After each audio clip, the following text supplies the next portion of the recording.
Oh, like, okay, there we go. Never mind. Okay. So, yeah, Merfolk, Titanshift. Yeah, we were Yeah, for so a second.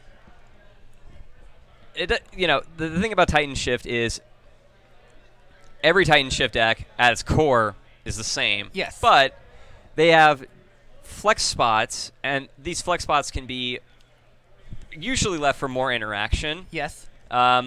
Lists are going towards less interactive, more Hour of Promise lists. Yeah. But, that's up to the individual player. Do you want to be all in on your plan, or do you want to be able to interact with your opponent? And that leaves a lot of flexibility to the player to decide what kind of deck they're trying to play. Yeah. And I think that's interesting. And from what I know from Joe, he actually told me he's running 4 Hour of Promise, prismatic, like 2 to 3 prismatic omens, and 2 lightning bolts, and 2 suns. Okay. I'm surprised he has room for all of that. Well, like, compared to the previous Titanshift players we saw, they're not playing, like, people have been moving away from, like, the 4 Hour of Promise and more to, like, 2 or 3. Yeah.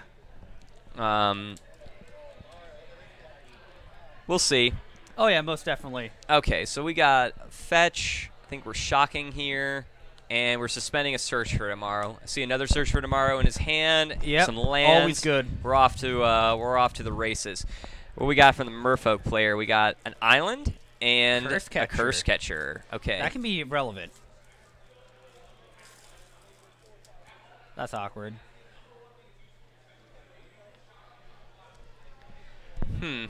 Apparently, the Merfolk player is playing a Gemstone Cavern.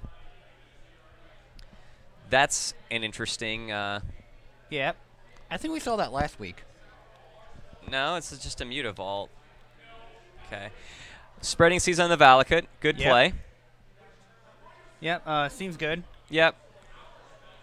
So, shortcut, typical shortcut by Titanshift players is if you have 2... Search for Tomorrows, you just suspend. Yeah, and one has a different one. You just Yeah. Very common shortcut with suspend cards. Yeah, and it's unfortunate that this Valakut is an island now. I mean, you always run the risk of this leading with your Valakut, but if you don't have like another play that turn, that's the time to play it. Yeah. That or the turn you cast Explore. It's a great land to play off of Explore. Yeah, and typically just having one Valakut getting messed up. Well, we have another Valakut. Whew! 2 Valakuts would have been really good. Yeah. Still a few mountains away from activating, from it triggering here. Joe taking 3 here. Yep. And we just got to pass. So Nate needs to do that 5 more times. Yep. And he'll win. Yeah, I don't think he's going to get to, though. Probably not. Whew. Yep. So Joe being really aggressive here by just getting multiple mountains. What that tells me is he might just have a Prismatic Omen in hand. Batteries. Yeah, I mean, like he runs the risk of getting taken off of his green source. That would suck. Yep. But thankfully it didn't happen to him. Yeah. He's got some more lands in his hand. It's just something you need to think about. And honestly, going and getting like a forest or 2 doesn't hurt you. No, not really. I think though he's trying to get to 5 mountains as soon as possible so that he can turn this thing on because he has a lot of relevant targets. Yep. And then he can go for the kill at his leisure. So I get it. I get it too. What do we got? We got second Valakut? Nope. We got a fetch and a pass. He has escape. I see Escape Shift in his hand next turn.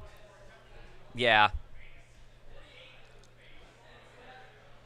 And he'll have the 8 lands to do 36 to Nate, as opposed to 7. as opposed to the 7 it would need to do 18 because Nate hasn't done any damage to himself. And that's like one of the benefits of playing Merfolk. It's a benefit of playing any deck that doesn't do damage to itself, which includes Merfolk. Yes. Yeah. And that by itself buys you another turn. Yes, it does. Unless, at any of those other turns, Joe had cast Lightning Bolt, targeting Nate. Then he gets to go off a turn sooner. Yeah, so I think he has his pick of the litter here. Yeah, I think the clean carries just play the Valakut in his hand. Tutor up, sack 6 lands, tutor up 6 mountains, kill him. Yep. Yep, he's tapped out. Or yeah, he can just find the other Valakut in his deck as well. That's also fine. Or is a prime time getting played here? All right. Escape shift.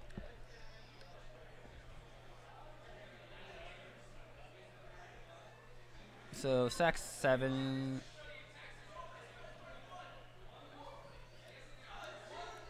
Yeah, I just feel like Joe's just going to get second Valakut and 6 mountains to deal 36 to Nate over here. Yeah, why not? Nate tried his hardest. If playing an island, a Mutavault, and a Curse Catcher and a Spreading Seas is trying your hardest, sure. With what he was given.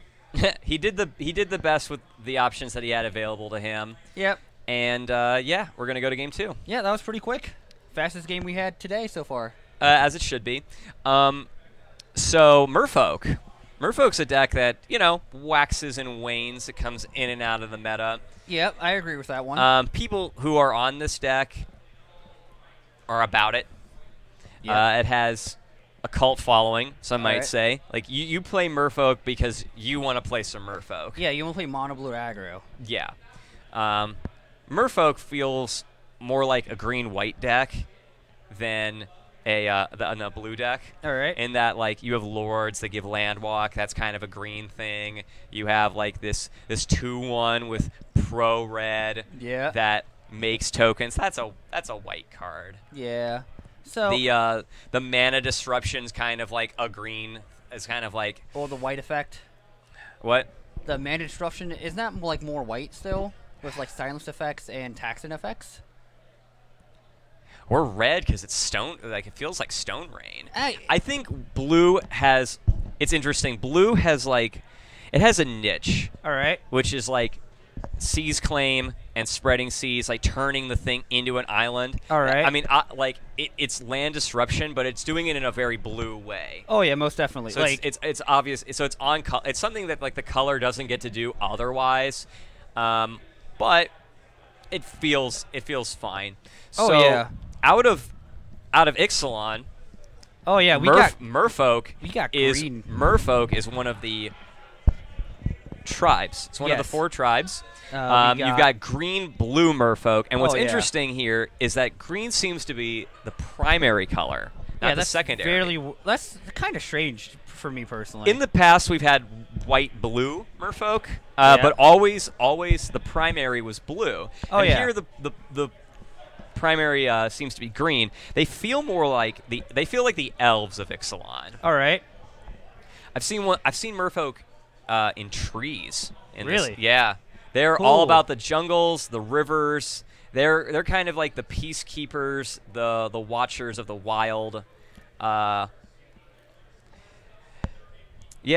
It's interesting to get this different take, and it's a different flavor. Yeah, it'd be very of interesting. Merfolk. The shapers of nature. Oh yeah. This is what the Merfolk are doing on Ixalan. Oh yeah. Out of all of the Merfolk spoiled so far, though, the best one is Kapala. Well, why not Walk of the Wilds? I'm kidding. Okay, we can talk about that in a second, but Kapala is going to see constructed play in this Merfolk deck. I absolutely see it replacing Kira. 100%. 100%. Kira isn't even it is not better. Kira it's not even close. Kapala is on creature type. That 2 taxing, it slows down their removal enough where it may be as well be a counter spell. Like, Kira isn't even like in 100% of it's not even like a mandatory to play. This absolutely replaces that card. It being a Merfolk is huge. Yeah, because another point about Kira, because I know like before the Merfolk lists were replacing Kira with V-Click for a while. Yeah, you can play V-Click. Yeah. So basically how I approach these kind of things, since I don't know Merfolk at all, I'm not going to say anything about the cards. Mm-hmm. I mean, like I want to have people better with the deck and have been playing the deck a lot better than I have to determine that factor. I think people who are on Kira are going to be like less likely to make the switch immediately, but I definitely think Kapala's better. Yeah. But you know, they're legend. There's a legendary. They're both legendary, so there's a legend rule. If you're playing 2 Kiras, maybe you do a 1-1 split, and then you realize that Kapala's better, and then you do 2. That remains to be seen. But Kapala is definitely going to see play in this deck. We've seen the power that taxing effects can have. Oh yeah, especially Thalia just making something cost 1 more. Your Fatal Push, that costs 2. Your Abrupt Decay costs 3. Your Maelstrom Pulse is 4. Holy crap! All of those are targeted removal. Kapala makes them cost 2 more. Yeah, especially Fatal Push costs 3. Especially like activated abilities too. Also the activated abilities. I love bringing in. I've brought in. I've brought in Gear per Aether Grid here as an affinity player. Yeah. I have to pay an extra 2. I'm not bringing that card in. No. Say goodbye to that. Yeah, activated abilities. Trying to shoot that with a Grim Lava Mancer, you have to pay an extra 2. Not happening. Like, that's huge. Oh yeah.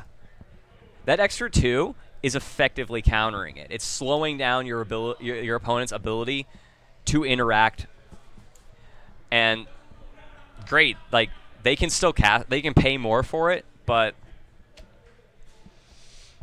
that's their whole turn. Oh yeah. As opposed to interaction threat.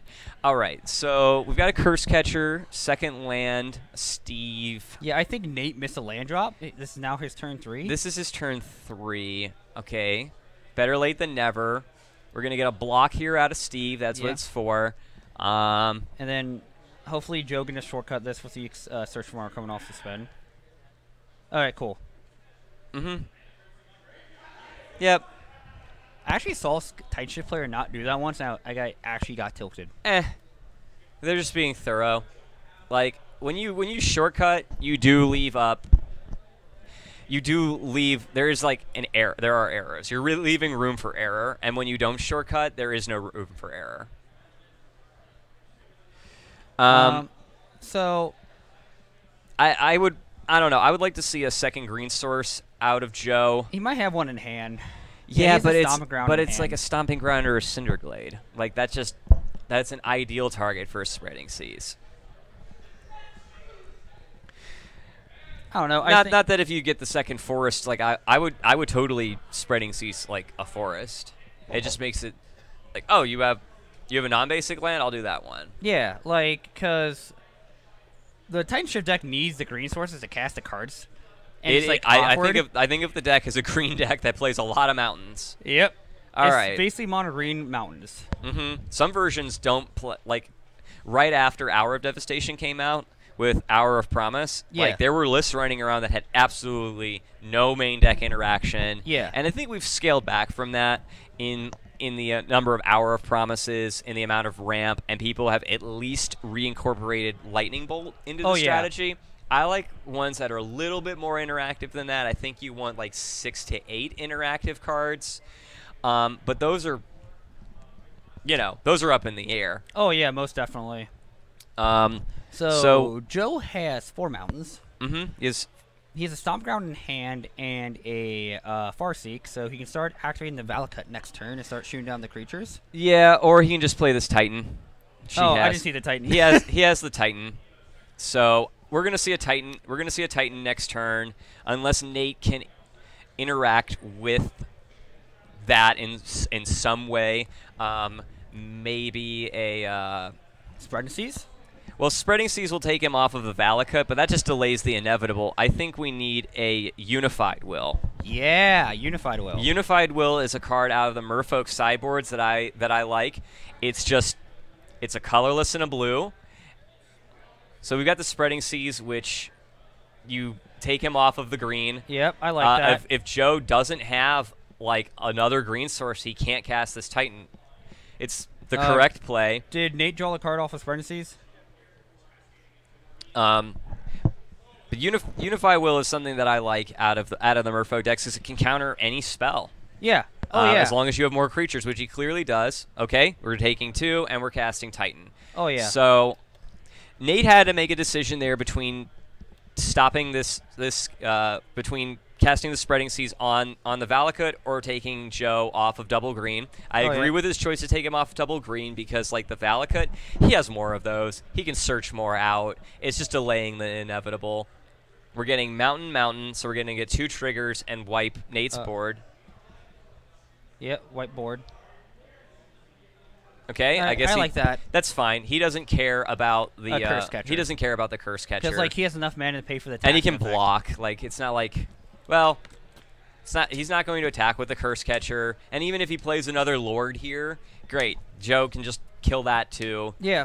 It puts Nate below 20. It puts him at like, it puts him at 17, so he can scape shift next turn if he wants to. Oh yeah. Yeah. Outside of like. Also, like, can Nate Vapor Snag? He just gets to play it again. That's as good as another attack. I mean, unless he drew the Unified Will now, he may just not had it last turn. Yeah.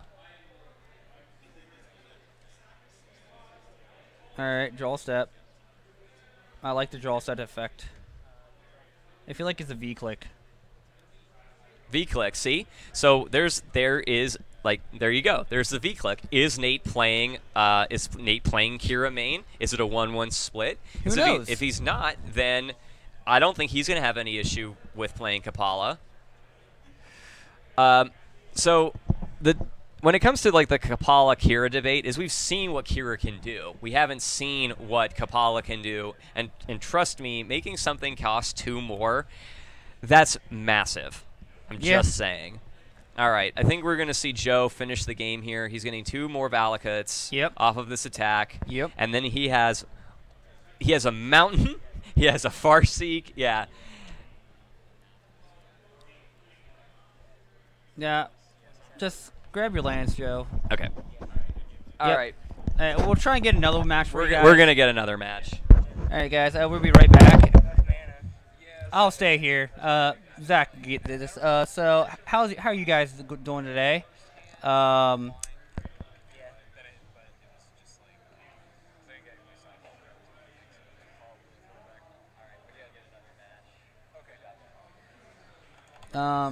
yeah, I'm in the boat about the whole Kapala and Kira thing. Is like I just don't know. I don't play Merfolk. I don't like people better people with me in Merfolk than I am. I just play mid-range X.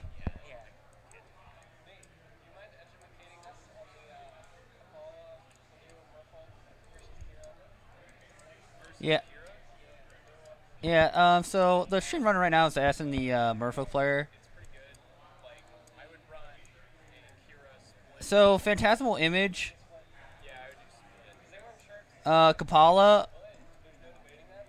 So, like, the Phantasmal Image Kapala seems bad because of legendary role, honestly. But yeah, the Merfolk player we just had on stream is saying he is going to try a 1-1 split. But that's about it. But yeah. Yeah, also, like, with the new set, we do get the Explorer Folk, you know, because Merfolk the Explorer, A. But yeah, like, I do like Zach's argument about, like, tax and effects, because we've seen on stream several times what tax and effects can do to mid-range decks, and just, like, having a ×2 tax and effect is pretty strong, which is pretty good, because... But I see the arguments between Kira. The only, like, removal spell that really...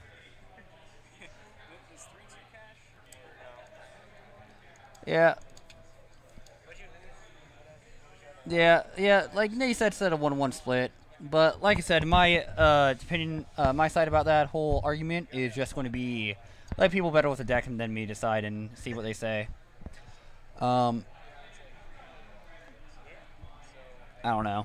So, Zach is getting another match on. What match are you guys hoping for? I have no say in this matter of opinion because I try to put the goofy matches on. I probably would put the Restore Balance deck on, or the the Bant Humans deck. I don't know, with no Nightfall combo. Like, we have both of those here, which is weird. Not sad, just weird. Ugh. But yeah, how you guys' nights doing? I hope it's doing great for you guys, you know.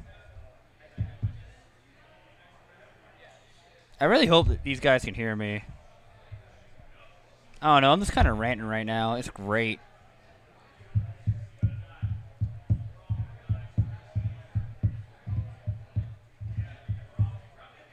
Alright, so let's play our favorite game. Rip it or flip it with these sleeves I have back here. There's nothing in these sleeves.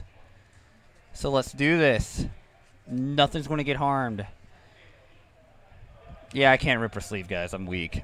So, no. Oh my god. So the stream runner here is actually going to rip or flip cards right now. It's probably just basic lands. Oh my god. Yeah. Not that great, guys. But, yeah, Zach's just trying to get another match here. He probably should be back promptly. Saying that we had like 30 minutes left. But how you guys enjoying the stream today? If you're enjoying the stream right now, please, if you feel like it, subscribe to us. You can support us on Patreon. You can go, also if you like want to see past matches, you can go to youtube.com/TopDeckProductions to watch replays. There's a few videos of the commentators here tonight, Robert Meadows and Zach Creamer on there. And yeah, I'm pretty sure my first video on there was me playing Kiki Chord. I don't miss those days. The Kiki Chord deck was sweet though.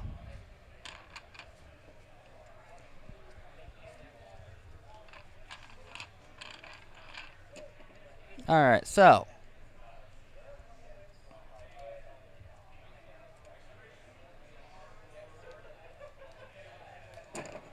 rip. Thank you, Moto Tavern, for following us. We appreciate it. It's cool.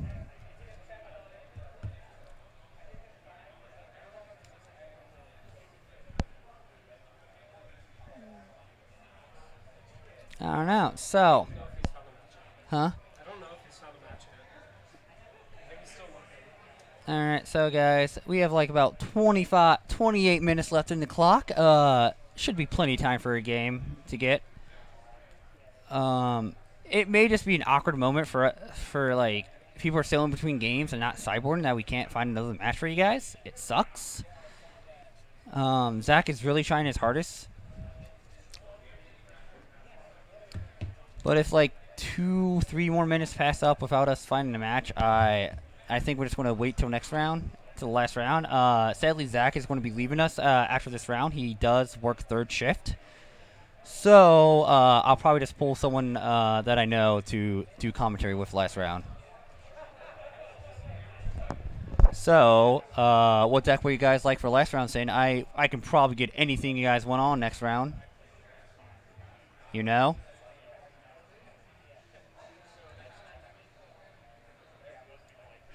I don't know. Woo!